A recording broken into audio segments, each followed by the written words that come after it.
Hello students, I hope you all are fit and fine. We are back with a new video जिसमें हम पढ़ेंगे the fundamental unit of life.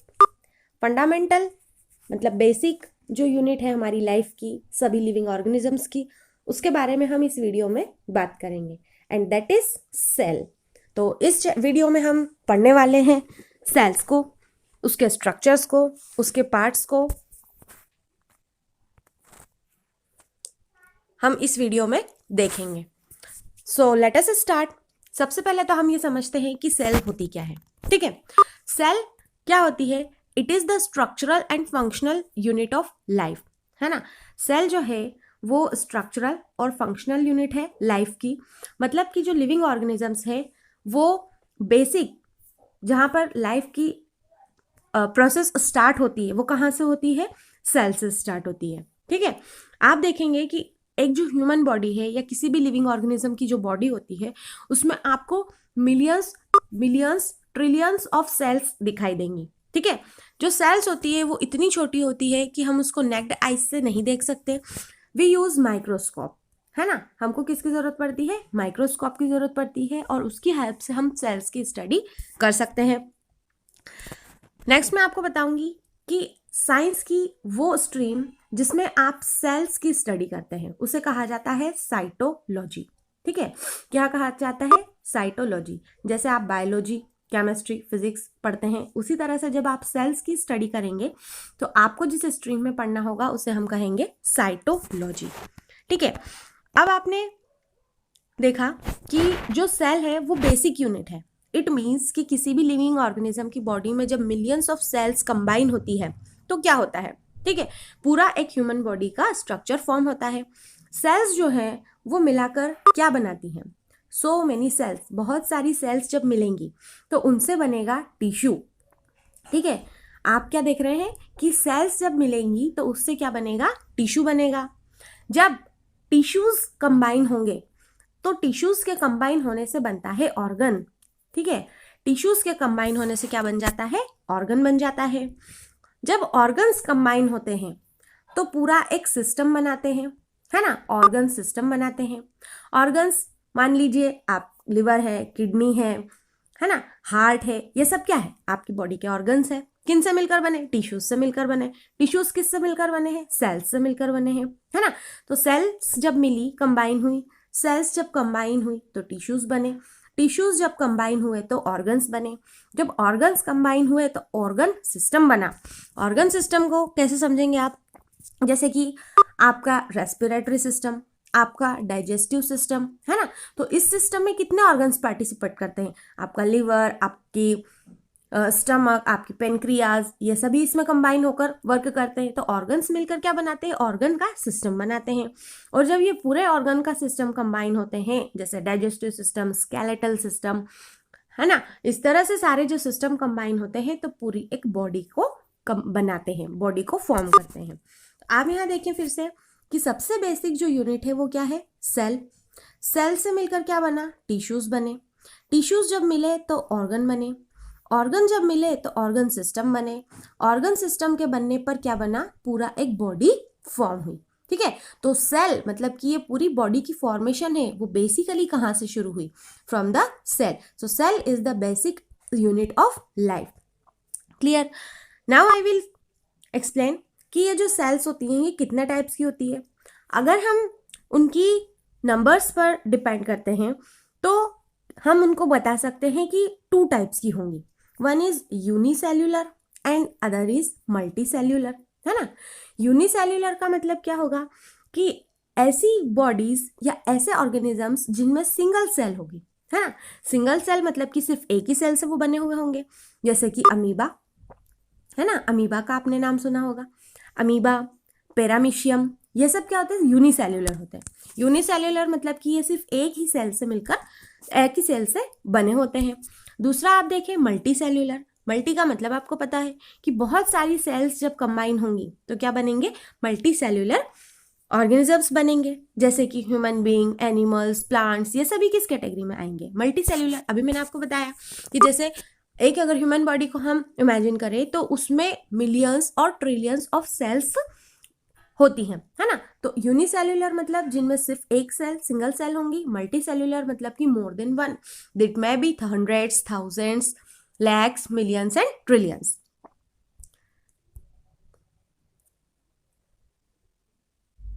Now here you can see structure of a cell. ठीक है, आप जो यहाँ पर देख रहे हैं वो पूरा एक सेल का स्ट्रक्चर है, जिसमें आपको सेल के डिफरेंट पार्ट्स दिखाई देंगे। ठीक है, इसमें आप देख रहे हैं कि सबसे पहले आप यहाँ देखें तो आपको दिखाई दे रहा है एक न्यूक्लियस। ठीक है, न्यूक्लियस सेंटर होता है ना। न्यूक्लियस के बाद आपको दिखाई दे रहा है यहाँ पर न्यूक्लियोल्स, उसके पार्ट्स दिखाई दे रहे हैं। ठीक है, दूसरा आप यहाँ पर देख पा रहे प्लाज्मा मेम्ब्रेन, ये जो आउटर कवरिंग है ये क्या है, इस एक मेम्ब्रेन है ना। मेम्ब्रेन एक परत की तरह काम करती है। यहाँ पर आपको ये जो स्मॉल स्मॉल होल्स दिखाई दे रहे हैं वो है एंडोप्लाज्मिक रेटिकुलम। ठीक, यहाँ पर आपको और दिखाई दे रहे हैं राइबोसोम्स। ये जो ग्रीन कलर का स्ट्रक्चर है इस तरह का, ये है गोल्जी एपैरेटस। फिर आप देखें यहाँ पर आपको दिखाई दे रहे हैं ये जो वाइट कलर के इस आउटर स्ट्रक्चर्स हैं वो दिखाई दे रहे हैं आपको माइक्रोविली। ठीक है, फिर आप देखेंगे कि यहाँ पर आपको दिखाई देगा ये जो लिक्विड है ये साइटोसोल है ना। यहाँ पर आप देख रहे हैं एक लाइसोसोम है। लाइसोसोम के बाद आप देख पा रहे हैं एक माइटोकॉन्ड्रिया, ये जो शूज के आकार का दिखाई दे रहा है वो क्या है, माइटोकॉन्ड्रिया है। उसके अंदर आपको दिखाई देंगे सेंट्रियोल्स। तो इस तरह से आई will explain you in detail. और ये जो आपको दिखाई दे रहा है ये एक सेल का जनरल स्ट्रक्चर है। Here you can see cell wall. अब यहाँ पर जो आपको पिक्चर दिख रहा है वो सेल वॉल का पिक्चर है। इसमें आप देखेंगे कि सेल वॉल क्या होती है। It is a membrane. ये क्या होती है, ये मेम्ब्रेन की तरह काम करती है। मेम्ब्रेन मतलब कि परत। ये जो आपको ग्रीन कलर का आउटर स्ट्रक्चर दिखाई दे रहा है ये सेल वॉल है। जो सेल वॉल होती है वो मेनली प्लांट सेल्स में पाई जाती है ना। 2 टाइप्स की जो सेल्स होती है, प्लांट सेल्स और एनिमल सेल्स। तो आपको जो सेल वॉल मिलेगी वो कहाँ मिलेगी, only in the plant cells. Animal cells में सेल वॉल प्रेजेंट नहीं होती है। ठीक है, ये जो आपको आउटर स्ट्रक्चर दिखाई दे रहा है ये मोटा सा, ये देख रहा है आपको सेल वॉल का स्ट्रक्चर। अब ये किससे बनी हुई होती है, ये सेल्यूलोज से बनी हुई होती है ना। क्या नाम बताएंगे यहाँ आपको, सेल्यूलोज। सेल वॉल किससे बनी है, सेल्यूलोज से बनी हुई होती है। ठीक है, अब सेल वॉल का काम क्या होता है, ये सेल को स्ट्रेंथ और पावर प्रोवाइड करती है। मतलब क्या करती है कि ये सेल का स्ट्रक्चर डिफाइन करती है। आप देख पा रहे हैं कि सेल के अंदर आपको बहुत तरह की चीज़ें दिखाई दे रही है ना। कुछ होल्स हैं, कुछ पार्टिकल्स हैं या कुछ मटेरियल्स हैं। ये सब कुछ सेल के अंदर प्रेजेंट है। किसकी वजह से, सेल वॉल की प्रेजेंट से, की हेल्प से। जैसे आप देखेंगे कि आप जिस घर में रहते हैं है ना, तो आपके घर में बहुत तरह की चीज़ें होती हैं। वो सब किसकी वजह से सेफ है, किसकी वजह से सेफ है, क्योंकि आपके जो होम है, आपका जो घर है उसमें आसपास दीवारें बनी हुई है ना, उसकी वजह से ये सुरक्षित है। ठीक, तो सेल वॉल का काम भी क्या होता है कि एक सेल को यहाँ पर क्या करना, प्रोटेक्शन प्रोवाइड करना। सेल को जो प्रोटेक्शन प्रोवाइड करने का काम होता है वो किसका होता है, सेल वॉल का होता है। ये रिजिड होती है, ये हार्ड होती है और इसलिए ये क्या करती है, सेल को प्रोटेक्शन प्रोवाइड करती है। ये अब आप देख पा रहे हैं कि इस सेल वॉल के अंदर यहाँ पर आपको एक येलो कलर की एक लाइनिंग दिखाई दे रही है ना।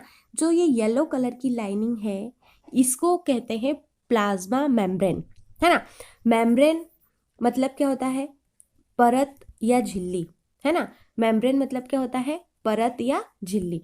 परत का काम क्या होता है, ये जो सेल में प्लाज्मा मेम्ब्रेन है ये क्या काम करती है, एक सेमी परमिएबल मेम्ब्रेन की तरह काम करती है ना। सेमी परमिएबल का मतलब क्या हुआ कि इसका वर्क ये है कि सेल के अंदर का मटेरियल और सेल के बाहर का इन्वायरमेंट को ये सेपरेट करके रखती है। इट मीन्स कि इसका ये वर्क होता है कि अंदर के मटेरियल को प्रोटेक्ट कर रही है ताकि बाहर के इन्वायरमेंट की वजह से अंदर का जो मटेरियल है वो डिस्टर्ब ना हो, ना ही अंदर का जो मटेरियल है वो बाहर जा सके। अगर अंदर के मटेरियल को बाहर जाना है या फिर बाहर से किसी भी मटेरियल को अंदर आना है तो इस सेमी परमिएबल मेम्ब्रेन को पार करके, क्रॉस करके ही उसको एंट्री करनी होगी।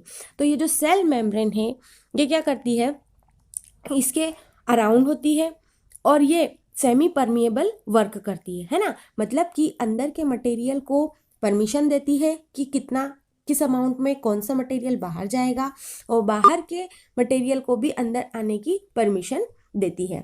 तो ये कौन डिसाइड करता है कि कितना मटेरियल अंदर जाएगा और कितना बाहर? ये वर्क होता है सेमी परमिएबल मेम्ब्रेन का। नाउ जो आप अब देख पा रहे हैं वो है साइटोप्लाज्म। ठीक है, साइटोप्लाज्म क्या होता है? इसे जीव द्रव्य कहा जाता है। ठीक है, मतलब कि आप देखेंगे कि ये जो आपको न्यूक्लियस दिखाई दे रहा है ना, ये सेल का स्ट्रक्चर है। तो न्यूक्लियस और मेम्ब्रेन के बीच में आपको यहाँ पर कुछ एक लिक्विड सा फिल किया हुआ दिखाई दे रहा है। इसी लिक्विड को कहा है साइटोप्लाज्म, है ना। साइटोप्लाज्म क्या होता है? ये एक टाइप का लिक्विड होता है ना, जो किसके अंदर फिल होता है? सेल के अंदर भरा हुआ होता है। और जो मेनली किससे कंसिस्ट होता है? वाटर का बना हुआ होता है ना। वाटर का बना हुआ होता है साइटोप्लाज्म। कहाँ पर होता है? सेल के अंदर। सेल के अंदर जो आपको लिक्विड फॉर्म में दिखाई देगा वो होता है cytoplasm. Now you are seeing endoplasmic reticulum. ये भी आपकी सेल के स्ट्रक्चर का एक पार्ट है। यहाँ पर देख रहे हैं आप एंडोप्लाज्मिक रेटिकुलम। ठीक है, ये आपको जो स्ट्रक्चर दिखाई दे रहा है ये पूरा है एंडोप्लाज्मिक रेटिकुलम। ठीक है, अब इसका काम क्या होता है? सबसे पहले तो आप देखें कि ये आपको कहाँ मिलेगा, है ना। ये आपको मिलेगा सेंट्रो, जो आपने न्यूक्लियस देखा था, है ना, न्यूक्लियस देखा था, न्यूक्लियस की आउटर लेयर पर, न्यूक्लियस की बाहर ये आपको दिखाई देगा एंडोप्लाज्मिक रेटिकुलम। अब इसका काम क्या होता है? ये प्रोटीन के सिंथेसिस में हेल्प करता है। किसके? प्रोटीन के सिंथेसिस में हेल्प करता है। कौन? एंडोप्लाज्मिक रेटिकुलम, है ना। दूसरा, अब आप यहाँ पर देखें कि जो ये एंडोप्लाज्मिक रेटिकुलम है ये दो तरह का होता है। One is smooth endoplasmic reticulum, another is rough endoplasmic reticulum. Difference यहाँ पर आप देखो कि दिखाई दे रहा है आपको पिक्चर में कि ये जो स्ट्रक्चर्स है ये कैसे फाइन स्मूथ दिखाई दे रहे हैं, है ना। इसलिए इनका नाम क्या रख दिया? Smooth endoplasmic reticulum. मतलब कि इनके ऊपर आपको किसी भी तरह की और कोई डिजाइन यहाँ पर नहीं दिखाई दे रही है। दूसरा, आप यहाँ देखें कि रफ एंडोप्लाज्मिक रेटिकुलम में ये ही सेम सिमिलर स्ट्रक्चर्स, लेकिन इनके ऊपर आपको ये कुछ डॉटेड स्ट्रक्चर्स दिखाई दे रहे हैं, है ना। तो इसलिए यहाँ पर नहीं दिखाई दे रहे तो स्मूथ एंडोप्लाज्मिक रेटिकुलम। जहां पर आपको ये डॉटेड स्ट्रक्चर्स दिख रहे हैं वो क्या हो गया? Rough endoplasmic reticulum. अब आप यहाँ पर एक और देखें कि ये जो रफ एंडोप्लाज्मिक रेटिकुलम है, यहाँ पर जो ये स्मॉल छोटे छोटे जो ये स्फीयर्स, जो सर्कल्स दिख रहे हैं, ये क्या है? ये है राइबोसोम्स। ठीक है, क्या नाम है इनका? राइबोसोम्स। अब आप देखेंगे कि राइबोसोम्स का काम क्या होता है? राइबोसोम्स जो है वो प्रोटीन का फॉर्मेशन में हेल्प करते हैं, है ना। हमारी बॉडी के अंदर, हमारी सेल के अंदर जो प्रोटीन का फॉर्मेशन होता है वो कहाँ पर होता है? राइबोसोम्स में होता है। और राइबोसोम्स आपको कहाँ पर मिलेंगे? रफ एंडोप्लाज्मिक रेटिकुलम की सरफेस पर, है ना। रफ क्यों कहा? क्योंकि इसकी सरफेस जो पहले स्मूथ थी वहां पर कौन आ गए? राइबोसोम्स आ गए। तो ये जो राइबोसोम्स है ये कहाँ मिलते हैं आपको? रफ एंडोप्लाज्मिक रेटिकुलम की सरफेस पर मिलेंगे। और राइबोसोम्स का वर्क क्या होता है? प्रोटीन के फॉर्मेशन में ये हेल्प करते हैं। यहाँ देखिए आप, ये जो सेल के अंदर आपको दिखाई दे रहे हैं, है ना, ये क्या था? मैंने आपको बताया सेंटर, जो न्यूक्लियस है, न्यूक्लियस की सरफेस पर आपको क्या मिलेगा? गोल्जी अपैरेटस, है ना। यहाँ पर आप देखेंगे कि आपको एंडोप्लाज्मिक रेटिकुलम में रफ एंडोप्लाज्मिक रेटिकुलम दिख रहा है आपको, जो ये डॉटेड स्ट्रक्चर्स है। देखो आप, इसकी सरफेस पर जो छोटे छोटे ये पार्टिकल्स दिख रहे हैं यही क्या है? राइबोसोम्स है, जो प्रोटीन के फॉर्मेशन में हेल्प करेंगे। नाउ यू आर सीइंग, अब जो आपको यहाँ पर पढ़ना है वो है माइटोकॉन्ड्रिया के बारे में। तो मैंने आपको पहले भी बताया था कि ये जो एक शू की तरह स्ट्रक्चर दिखाई दे रहा है वो क्या है? माइटोकॉन्ड्रिया, है ना। अब इस माइटोकॉन्ड्रिया में क्या होता है? आप देखें कि इन्हें क्या कहा जाता है? The power house of cell, है ना। माइटोकॉन्ड्रिया को कहा जाता है पावर हाउस ऑफ सेल। क्यों कहा जाता है? क्योंकि ये क्या होते हैं कि सेल रेस्पिरेशन के ये एक्टिव प्लेस होती है, मतलब कि इस प्लेस में सेल्स का जो है वो एक्टिव रेस्पिरेशन होता है। इट मीन्स कि जो आप फूड इंटेक करते हैं उसका ऑक्सीडेशन होता है ना, मतलब वो किस में, ग्लूकोज में कन्वर्ट हो जाता है और यहाँ से बहुत ज़्यादा अमाउंट में एनर्जी रिलीज होती है, इसलिए इसको क्या कहा जाता है, पावर हाउस ऑफ सेल। तो ये जो स्ट्रक्चर है ये आपको दिखाई दे रहा है, ये है माइटोकॉन्ड्रिया। माइटोकॉन्ड्रिया के बाद आप देखेंगे यहाँ पर गोल्जी अपैरेटस, है ना। तो जो ग्रीन कलर का ये जो इस तरह का स्ट्रक्चर आपको दिखाई दे रहा है ये क्या है, गोल्जी अपैरेटस नाम है इसका, है ना। अब इसका काम क्या होता है, सबसे इंपॉर्टेंट इसका काम होता है, इसका जो मेन वर्क होता है वो है कि लाइसोसोम का फॉर्मेशन, है ना। जैसा हमने देखा था कि राइबोसोम की फॉर्मेशन कहाँ पर हो रही थी, यहाँ पर आपने देखा था राइबोसोम की फॉर्मेशन जो हो रही थी वो आपने एंडोप्लाज्मिक रेटिकुलम में देखी थी, है ना। ये जो एंडोप्लाज्मिक रेटिकुलम थी इसके आउटर स्ट्रक्चर रफ पर आपने देखा था, सरफेस पर जो डॉटेड पार्टिकल्स थे वो क्या थे, राइबोसोम्स थे। और लाइसोसोम्स जो होते हैं वो कहाँ पर फॉर्म होते हैं, गोल्जी अपैरेटस में, है ना। तो गोल्जी अपैरेटस क्या करती हैं, लाइसोसोम्स की फॉर्मेशन में हेल्प करते हैं। अब यहाँ पर आप देख रहे हैं कि आपको क्या दिखाई दे रहा है, लाइसोसोम्स, है ना। तो ये लाइसोसोम्स का वर्क क्या होता है, ये जो स्ट्रक्चर है ये किसका है, लाइसोसोम का। ये क्या वर्क करते हैं कि सेल के अंदर जितनी भी एक्टिविटीज परफॉर्म होती है उसमें से जितना भी वेस्ट प्रोडक्ट निकलता है ना, उसको डिस्ट्रॉय करने का काम किसका होता है, लाइसोसोम का, है ना। तो लाइसोसोम क्या करता है, इस सेल की क्लीनिंग का वर्क करता है। इट मीन्स कि सेल के अंदर जो भी प्रोडक्ट वेस्ट फॉर्म में निकलता है उसको क्लीन करने का, उसको डिस्ट्रॉय करने का वर्क किसका होता है, लाइसोसोम का होता है। और ये कहाँ पर बनते हैं, ये जो ग्रीन वाला स्ट्रक्चर हमने देखा था, है ना, गोल्जी अपैरेटस का, यहीं पर क्या बनते हैं, ये लाइसोसोम्स बनते हैं। अब आप जो देख रहे हैं वो आपको एक न्यूक्लियस दिखाई दे रहा है ना। जैसे कि आपने पढ़ा था न्यूक्लियस, एटम्स में भी पढ़ा था, है ना। तो न्यूक्लियस का जो मेन वर्क होता है वो होता है कि पूरी सेल की फंक्शनिंग को ऑर्गेनाइज करना, इंस्ट्रक्ट करना और मैनेज करना, है ना। तो न्यूक्लियस से क्या होता है, यहीं से जो पूरा सेल है उसके सारे फंक्शंस को मैनेज करने का काम कौन करता है, ये न्यूक्लियस करता है। अब न्यूक्लियस में आप देखेंगे न्यूक्लियोल्स, है ना। तो जो सेंट्रल पार्ट है न्यूक्लियस का भी सेंट्रल पार्ट, उसको हम क्या कह रहे हैं, न्यूक्लियोल कह रहे हैं। देन आपको दिखाई देगा कि इसके बाहर, न्यूक्लियोल के बाहर कुछ आपको एक लिक्विड दिखाई देगा। इस लिक्विड को हमने क्या कहा, न्यूक्लियोप्लाज्म। अभी हमने पढ़ा था साइटोप्लाज्म के बारे में। तो साइटोप्लाज्म कहाँ होता है, न्यूक्लियस के बाहर होता है ना। न्यूक्लियस के बाहर मेम्ब्रेन में सेल के अंदर जो प्रेजेंट होता है वो साइटोप्लाज्म, और न्यूक्लियस के अंदर जो लिक्विड प्रेजेंट होता है वो क्या होता है, न्यूक्लियोप्लाज्म। न्यूक्लियस जो है वो उस एक एनवेलप में कवर होती है ना। इसमें कितने, 2 मेम्ब्रेन होती है, डबल मेम्ब्रेन स्ट्रक्चर होता है ये, इनर और आउटर। यहाँ पर आपको दिखाई दे रहा है कि एक ये इनर मेम्ब्रेन, इनर लेयर, और ये एक आउटर लेयर। इट मीन्स कि जो न्यूक्लियस होती है वो किससे बनी हुई होती है, डबल मेम्ब्रेन की बनी हुई होती है, और मेम्ब्रेन उसको प्रोटेक्ट करती है। सेल का काम क्या हुआ, न्यूक्लियस का काम हुआ कि पूरी सेल के फंक्शनिंग और वर्किंग को मैनेज करना और ऑर्गेनाइज करना। आप यहाँ पर देख रहे हैं कि न्यूक्लियस के बाहर आपको क्या दिखाई देता है, हमने अभी पढ़ा था, आपको जो दिखाई देगा वो था एंडोप्लाज्मिक रेटिकुलम, और एंडोप्लाज्मिक रेटिकुलम की सरफेस पर जो स्मॉल आपको पोर्स दिखाई दिए थे वो क्या थे, राइबोसोम्स थे। अब ये जो न्यूक्लियस होते हैं इसके बेसिस पर हम सेल को 2 टाइप में डिवाइड कर देते हैं। एक होता है यूकैरियोटिक और दूसरा होता है प्रोकैरियोटिक। तो जो यूकैरियोटिक सेल्स होती हैं वो ऐसी सेल्स होती हैं जिनका न्यूक्लियस वेल डेवलप्ड होता है ना। तो ऐसी सेल्स जिनका न्यूक्लियस वेल डेवलप्ड होगा उनको हम कहेंगे यूकैरियोटिक सेल्स। दूसरी तरफ ऐसे सेल्स जिनका न्यूक्लियस वेल डेवलप नहीं होता उनको हम कहते हैं प्रोकैरियोटिक सेल्स। अभी हमने न्यूक्लियस के बारे में पढ़ा, तो न्यूक्लियस के अंदर आपने देखा था कि एक लिक्विड था, है ना। न्यूक्लियस के अंदर क्या प्रेजेंट था, एक लिक्विड प्रेजेंट था। उस लिक्विड को हमने कहा न्यूक्लियोप्लास्ट, है ना। तो जो न्यूक्लियोप्लास्ट है उसमें और जो फाइन स्ट्रक्चर्स होते हैं, आपको दिखाई देंगे जब आप माइक्रोस्कोप से देखेंगे, या जो साइंटिस्ट लोगों ने डिस्कवर किया है, क्या किया है, क्रोमोसोम्स को डिस्कवर किया।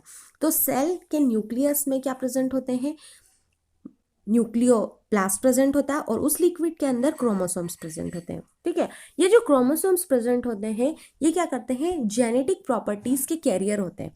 मतलब कि पेरेंट्स से उनके चिल्ड्रन तक जो जेनेटिक प्रॉपर्टीज है वो कौन कैरी करता है, ये क्रोमोसोम्स ही कैरी करते हैं।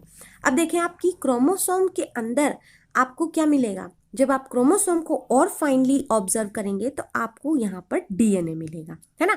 तो डीएनए कहाँ पर प्रेजेंट होता है, क्रोमोसोम्स में प्रेजेंट होता है।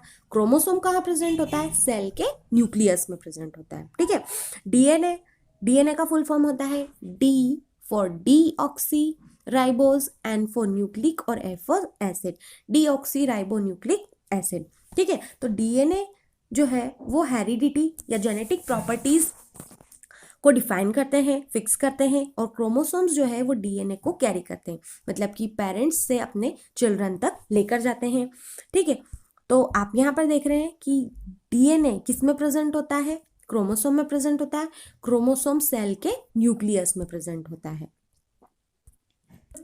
So this was all about the structure of a cell, जिसमें आपने देखा कि सेल के अंदर कितनी सारी चीज़ें प्रेजेंट होती है, उनके फंक्शंस और उनकी सिचुएशंस, उनके पोजीशंस के बारे में हमने यहाँ पर देखा। लेट अस रिवाइज, क्या देखा था हमने कि एक न्यूक्लियस होता है। ठीक है, न्यूक्लियस के अंदर न्यूक्लियोप्लास्ट होता है, उसके अंदर क्रोमोसोम्स होते हैं, क्रोमोसोम्स के अंदर डीएनए होते हैं। न्यूक्लियस के बाहर आपको एंडोप्लाज्मिक रेटिकुलम दिखाई देता है, और इस पर प्रेजेंट होने वाले जो स्मॉल डॉटेड स्ट्रक्चर्स है वो राइबोसोम्स होते हैं। ग्रीन कलर का ये जो पार्ट आपको दिखाई दे रहा है वो है गोल्जी अपैरेटस। गोल्जी अपैरेटस के बाद आप जो देखेंगे वो क्या डिस्कवर करते हैं, लाइसोसोम्स बनाते हैं। लाइसोसोम्स के पास आपको जो ये शू लाइक स्ट्रक्चर दिख रहा है वो है माइटोकॉन्ड्रिया। ठीक, माइटोकॉन्ड्रिया के बाद आप देखेंगे कि सेल मेम्ब्रेन, सेल मेम्ब्रेन के अंदर जो एक लिक्विड फिल किया हुआ है वो है साइटोप्लाज्म, और इस सेल मेम्ब्रेन के बाहर भी क्या होता है, एक रिजिड वॉल होती है जिसको हम बोलते हैं सेल वॉल। ठीक है, so I hope you have understood. Thanks for watching the video.